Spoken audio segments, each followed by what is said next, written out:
Bonjour à tous et bienvenue sur le plateau de Midi d'Afrique. Et bien, c'est un honneur pour moi d'être avec vous à cette heure de la journée. Merci de nous suivre un peu de partout. Alors, au menu de ce magazine aujourd'hui, on sera avec notre consultant, le pasteur Likré. Il viendra nous enseigner la parole afin de fortifier notre âme davantage à travers cette rubrique qui vous permet de rectifier vos différents comportements ici en tant qu'enfant de Dieu, que je nommais rectificatif.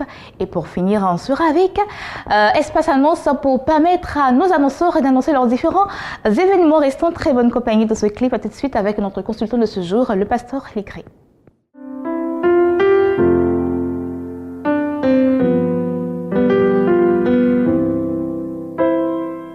C'est au pied de ta croix que je trouve le réconfort.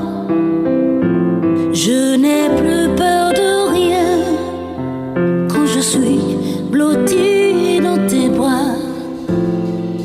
C'est au pied de ta croix que je trouve le réconfort. Je n'ai plus peur de rien quand je suis blotti dans tes bras. Assoiffé de ton eau qui me redonne la vie.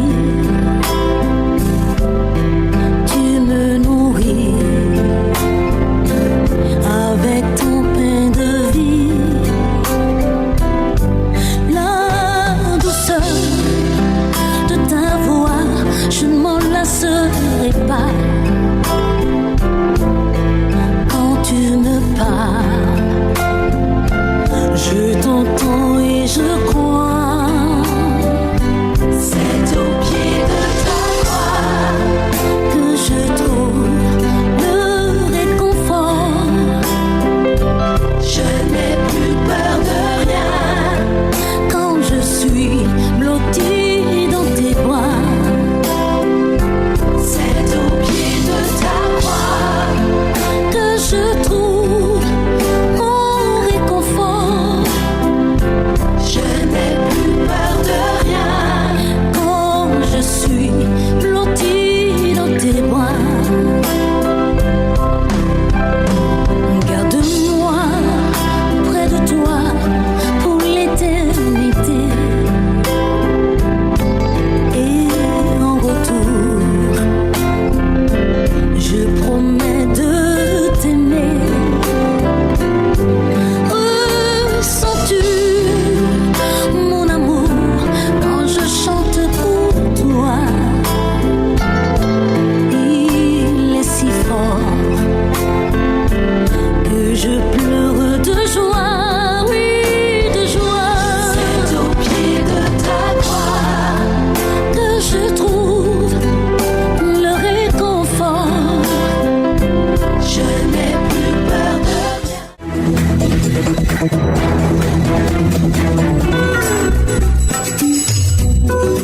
Rectificatif à présent avec notre consultant de ce jour, le pasteur Likré. Comme je l'ai dit, eh bien, cette rubrique vous permet de rectifier vos différents comportements ici en tant qu'enfant de Dieu. Et aujourd'hui, nous parlons d'un thème aussi très évocateur, Jésus-Christ, le véritable Dieu. Bonjour, pasteur. Bonjour. Comment ça va? Ça va très bien. D'accord. Alors, pourquoi ce thème, Jésus-Christ, le véritable Dieu?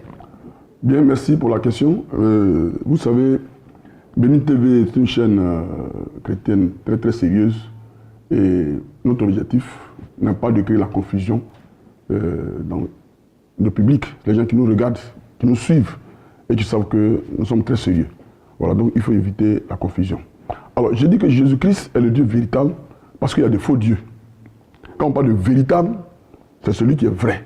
Donc, nous allons nous baser sur les Écritures parce qu'on ne peut pas parler de Jésus-Christ sans ouvrir la Bible. On ne peut pas parler de Jésus-Christ non plus sans donner des références sur ce que nous disons. Et quand je le dis, je veux amener les chrétiens à savoir qui ils doivent adorer. Ils doivent adorer Jésus-Christ de Nazareth. C'est lui le Dieu véritable. On va prendre donc le verset même qui est au centre même de ce passage. Nous allons voir 1 Jean chapitre 5, le verset 20. Il est écrit ceci: nous savons aussi que le Fils de Dieu est venu et qui nous a donné l'intelligence pour connaître le véritable. Et nous sommes dans le véritable en son Fils Jésus-Christ. C'est lui qui est le Dieu véritable et la vie éternelle. Petits enfants, gardez-vous des idoles. Alors, quand on parle, c'est ce qui m'intéresse au verset 21, on dit, c'est lui qui est. C'est lui qui est. Lui qui, Jésus-Christ dont on vient de parler, c'est lui qui est le Dieu véritable et la vie éternelle. Ça, c'est très important. Alors, nous allons maintenant comprendre comment est-ce que Jésus-Christ est le Dieu véritable. Est-ce que Jésus est le vrai Dieu? Parce que c'est la même chose, le vrai Dieu ou le Dieu véritable. Est-ce que le Dieu qui a été révélé dans le Nouveau Testament a un autre nom? Dans l'Ancien Testament, effectivement, Dieu avait beaucoup de noms. Jéhovah Jireh, Jéhovah Shammah, Jéhovah Sabaoth, ainsi de suite, beaucoup de noms. On l'appelle aussi Yahweh. Mais quand Dieu s'est révélé dans le Nouveau Testament, le nom que nous connaissons, et le nom de Dieu que nous connaissons, c'est Jésus-Christ de Nazareth. Alors, quand nous lisons Ésaïe, qui a beaucoup parlé de Jésus-Christ, Ésaïe chapitre 7, verset 14, il est écrit ceci, « C'est pourquoi le Seigneur lui-même vous donnera un signal. Voici la jeune fille deviendra enceinte. Elle enfantera un fils et elle lui donnera le nom d'Emmanuel. » Ça, c'est Ésaïe chapitre 7, verset 14. Ésaïe est donc en train d'annoncer la venue du Sauveur. Nous arrivons à Ésaïe chapitre 9, le verset 5. Ésaïe chapitre 9, le verset 5 nous dit ceci. « Car un enfant nous est né, un fils nous est donné, et la domination reposera sur son épaule. On l'appellera admirable, conseiller, Dieu puissant, Père éternel, Prince de la paix. » Alors, ce qui m'intéresse ici, puisque si on dit qu'il n'est pas le Dieu véritable, vous comprenez déjà qu'on ne peut pas prendre le nom de Dieu pour dire, par exemple, donner un nom à un féticheur pour dire que lui, là, il est le Dieu véritable. Ça va choquer tout le monde. Donc, à partir du moment où on dit qu'on l'appellera Père éternel, Dieu puissant, il n'y a pas plusieurs Pères éternels, il n'y a pas plusieurs dieux puissants. Il est le seul Dieu, l'unique Dieu. Nous continuons notre démonstration. Alors, nous arrivons donc ici à Isaïe chapitre 44, le verset 6. Il nous dit ceci. « Ainsi parle l'Éternel. » Écoutez bien, on dit « Ainsi parle l'Éternel. Roi d'Israël et son Rédempteur, l'Éternel des armées. Je suis le premier et je suis le dernier. Et hors de moi, il n'y a point de Dieu. Je suis le premier et je suis le dernier. Et hors de moi, il n'y a point de Dieu. » Ça, c'est Isaïe qui dit ça dans Isaïe 44, verset 6. On va aller dans l'Apocalypse, chapitre 1, le verset 18. Et on va voir aussi qui est le premier et le dernier. Pour conclure, est-ce qu'il y a plusieurs premiers, est-ce qu'il y a plusieurs derniers? Si c'est la même personne, alors Jésus-Christ est le Dieu véritable. Ok, donc nous prenons Apocalypse chapitre 1, le verset 17. Nous commençons au verset 17. Il est écrit ceci. Quand je le vis, je tombais à ses pieds, comme mort. Quand on tombe au pied de quelqu'un comme mort, ça veut dire qu'on est en train de l'adorer. Comme mort. Il posa sur moi sa main droite en disant, donc il va parler. C'est lui qui va parler là, on va savoir qui c'est. Déjà, il ne faut pas oublier que dans Ésaïe 44, verset 6, il nous a dit qu'il était le premier et le dernier. Nous sommes maintenant dans Apocalypse et nous continuons. Ne crains point, donc celui qui est tombé à ses pieds là, ne crains point, je suis le premier et le dernier. Le même qui a parlé de l'autre côté, il dit encore ici qu'il est le premier et le dernier. Nous sommes dans Apocalypse. Il continue verset 18. Et le vivant, j'étais mort, et voici, je suis vivant au siècle des siècles. Je tiens les clés de la mort et du séjour des morts. Qui tient les clés de la mort et du séjour des morts? Entre nous.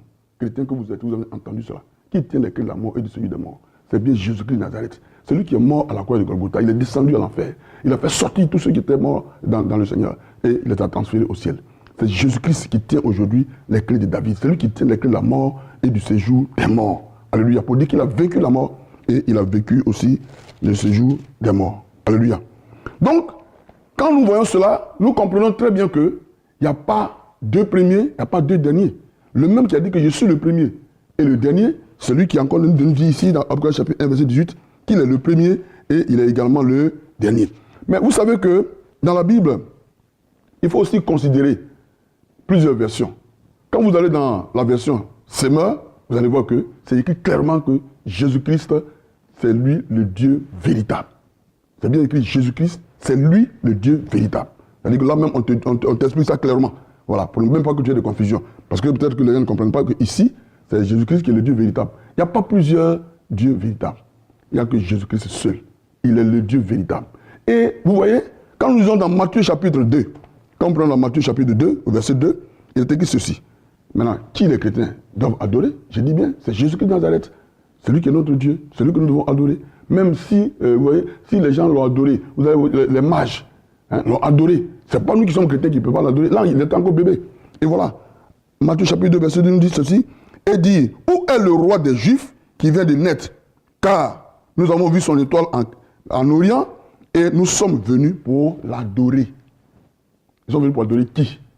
Ils sont venus pour adorer le roi des Juifs, c'est-à-dire ils sont venus pour adorer Jésus-Christ de Nazareth. Là, il était encore bébé. Alléluia.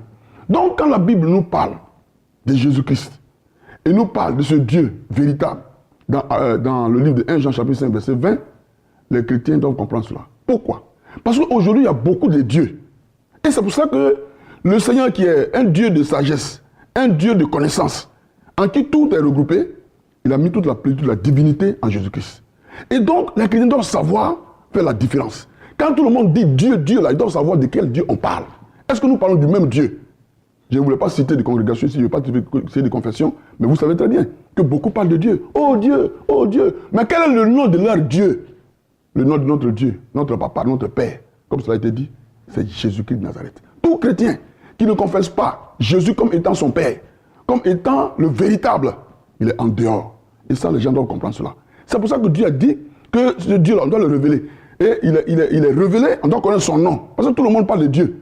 Il y en a qui vont dans la forêt, il va parler de son Dieu. Il va au bord de la mer, il va parler de son Dieu. Il va quelque part, il va parler du Dieu. Et il va inviter même les gens à adorer ce Dieu-là. Mais est-ce que tu connais le Dieu que tu adores? Comment il s'appelle? Quel est son nom, ton Dieu que tu adores? Moi, j'aimerais bien poser cette question de savoir, oui, est-ce qu'il y a d'autres noms? À part Jésus, on appelle également Jéhovah, Elohim. Est-ce qu'on peut emprunter ces noms-là pour dire que nous adorons notre Dieu? Oui. Je vais te donner Actes chapitre 4, verset 12. Allons-y là-bas. Actes chapitre 4, verset 12. Tu as bien fait de poser ta question. Mais je vais te répondre à la lumière de la Bible. Et même, on peut aller un peu plus loin, quand on finit avec Actes chapitre 4, verset 12. Il est écrit ceci. Il n'y a de salut en aucun autre, car il y a sous le ciel aucun autre nom qui a été donné parmi les hommes par lequel nous devions être sauvés. Et là, il parle de Jésus-Christ de Nazareth quand tu viens au verset 11. Donc, il n'y a pas un autre nom par lequel on peut être sauvé. Le seul nom qui a été donné, c'est Jésus-Christ de Nazareth. Est-ce que lorsqu'on dit Jéhovah Jireh, nous sommes dans l'erreur? Jéhovah Jireh, moi je l'ai dit, j'ai dit que toute la plénitude, la connaissance de Dieu, tous ces noms-là, Jéhovah Jireh, ça veut dire quoi? C'est Dieu qui pourvoit.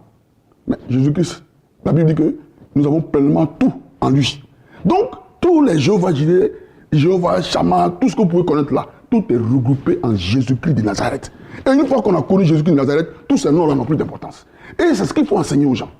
Pour ne pas qu'ils se focalisent, ils s'attardent à dire le nom, Jéhovah Shammah, ainsi de suite, tous ces noms-là. C'est vrai, ça existe. Mais c'est au moment où Dieu est en train d'opérer quelque chose, il prend un nom à ce Dieu-là. Il opère quelque chose ici, il prend un nom. Et maintenant, quand on arrive dans le Nouveau Testament, tous ces noms qui ont été donnés là sont regroupés dans Jésus-Christ de Nazareth. C'est pourquoi la Bible dit, dans Philippiens chapitre 2, à partir du verset 8, que Dieu lui a donné le nom qui est au-dessus de tous les noms, dans les cieux. Ah, mais quel est ce nom-là qui peut être au-dessus de tous les noms dans les cieux, entre nous? Dans les cieux, sur la terre et sous la terre. En son nom, tous genoux fléchis. Mais quand on dit tous genoux fléchis, ça veut dire qu'il est en train d'adorer. Et toute langue confesse que Jésus-Christ est Seigneur à la gloire de Dieu le Père. Il est le Père, mais ça a été dit. On l'a dit tout à l'heure dans Ésaïe chapitre 9, le verset 5. On dit on va l'appeler Père Céleste, Dieu Tout-Puissant. Mais on va y dire combien de fois? Chrétien, toi qui me regardes, tu m'entends. Ton Dieu a un nom. Il s'appelle Jésus-Christ de Nazareth. C'est le Dieu véritable. Quand on dit véritable, ça peut te faire comprendre simplement qu'il y a de faux dieux. C'est pour ça qu'on parle de véritable. Et que tu ne dois pas aller adorer les idoles. Tu dois adorer Jésus-Christ de Nazareth, le Dieu véritable. Tu dois te prosterner devant lui. Si les mages sont venus, le héros qui est méchant, les gens ont demandé où est née la femme pour qu'on puisse aussi l'adorer. Ça veut dire qu'ils connaissent l'importance de ce Dieu-là qui est venu et qu'il fallait l'adorer. Ça, c'était des gens même qui n'étaient même pas encore chrétiens, qui ne sont pas chrétiens, qui veulent adorer. En plus fort de nous qui sommes chrétiens. Comprenons une chose. Les faux dieux ne sont pas adorés. On doit se garder des idoles. C'est pour cela que le nom là est venu pour faire la différence. Parce qu'il y a plusieurs dieux. Les gens parlent de Dieu, mais de quel Dieu ils parlent? Notre Dieu, quand on quitte l'Ancien Testament, quand on vient dans le Nouveau Testament, il s'appelle simplement Jésus-Christ de Nazareth. Et voilà qui est très bien dit. Amen. Merci papa. Alors ne vous laissez pas induire en erreur dorénavant. Voilà, le thème a été donné. Jésus-Christ, le véritable Dieu que l'on doit adorer. C'est cela. C'est cela, c'est clair. D'accord. Merci papa. Nous allons partir à présent avec Espace Annonce.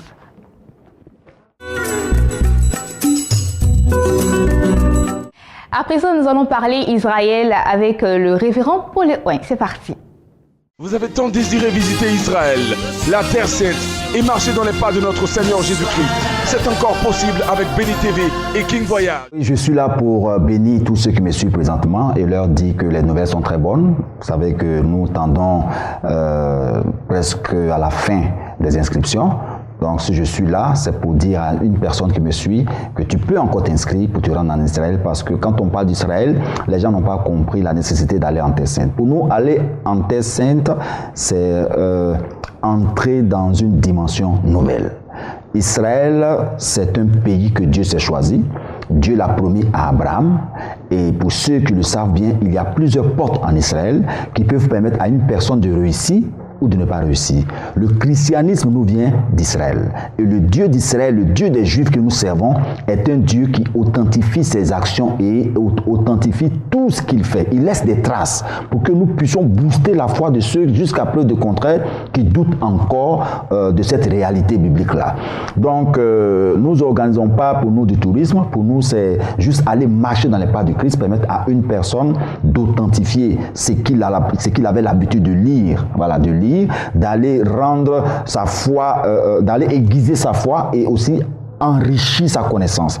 Donc, nous organisons ce deuxième départ pour le mois de novembre. Et beaucoup nous appellent pour nous féliciter, pour nous encourager. Et il y a beaucoup de réservations. Donc nous demandons aux personnes qui ont réservé déjà de passer à l'acte. Venez à la maison de la télévision pour confirmer. Et aussi ceux qui nous appellent à longueur de journée, qui veulent faire part de cette deuxième édition. Les portes sont toujours ouvertes. Bientôt, ça va se fermer. Donc je suis là pour dire à une personne que ne te laisse pas rapporter ces faits qui se vivent en Israël. Tu peux aussi te rendre en Israël pour glorifier le nom de ton Dieu. Tu peux te rendre en Israël parce qu'on ne parlera pas d'aller en Israël. Pour nous, c'est monter vers Jérusalem. Monter vers Jérusalem, c'est hautement spirituel. Voilà. C'est un acte hautement spirituel qui change la vie, qui change la mentalité, qui change la compréhension. Quand tu visites les sites et que tu rentres en contact avec les portes du ciel qui ont été ouvertes par Dieu lui-même, tu te rends compte que réellement Dieu, il n'est pas un Dieu dont il faut minimiser, mais il faut considérer son ouvrage et il faut bénir son nom. D'accord, on va aussi donner le prix, oui, la somme à débourser. Il faut dire que Béni TV a ce souci-là de permettre à toutes ces personnes qui ont déjà rêvé, qui rêvent de se rendre en Terre Sainte. C'est pourquoi, quand vous regarderez un peu au niveau national et international, nos prix sont véritablement accessibles à tous.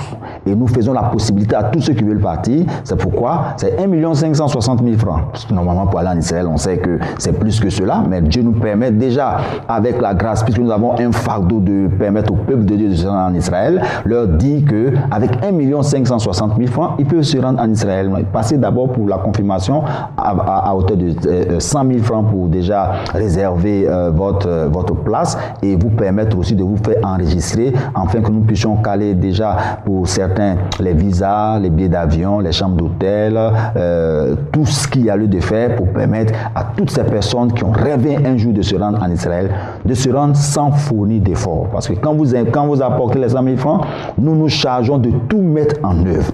Tout mettre en œuvre pour que lorsque vous soldez les 1 560 000, vous prenez seulement votre valise et vous rentrez en Israël le 26 novembre et vous revenez le 4 décembre par la grâce de Dieu avec une nouvelle mentalité. Et sache que nous irons avec des hommes de Dieu, les hommes de Dieu qui ont accepté de nous accompagner pour cette édition. Et dans chaque site qui seront visités, il y aura des actions qui seront posées pour cette fin d'année et aussi pour la nouvelle année. Donc voici ces deux choses que nous allons combiner pour la deuxième édition. Il y aura des hommes de Dieu de renom qui seront avec nous, qui vont nous booster d'abord dans des actions prophétiques et aussi permettre à toutes ces personnes qui seront avec nous de préparer leur fin d'année et en même temps leur début d'année. Voilà. D'accord. On va donner les contacts pour avoir de plus amples détails. de plus en plus petit détail, certes, mais il y a une personne qui me suit qui doute encore un peu. Il est encore possible pour toi de te rendre en Israël pour changer l'histoire de ta vie. Les contacts 88 07 07 93 ou le 88 07 07 96. Vous avez tant désiré visiter Israël, la terre sainte, et marcher dans les pas de notre Seigneur Jésus-Christ. C'est encore possible avec Béni TV et Pèlerinage en Israël, la deuxième session, c'est pour très bientôt. Les inscriptions vont prendre bientôt fin. Alors appelez afin de vous inscrire pour faire partie de cette deuxième session. Appelez à ces numéros qui se sont affichés au bas de votre écran. Moi, c'est ici que je vous dis au revoir. J'étais très heureuse d'être avec vous en ce jour. Rendez-vous demain 12h GMT. N'oubliez pas, vous pouvez aussi nous voir et nous revoir sur notre site internet www.beni.tv. Et que Dieu vous bénisse. Bon appétit si vous êtes toujours à table. Au revoir. Wow.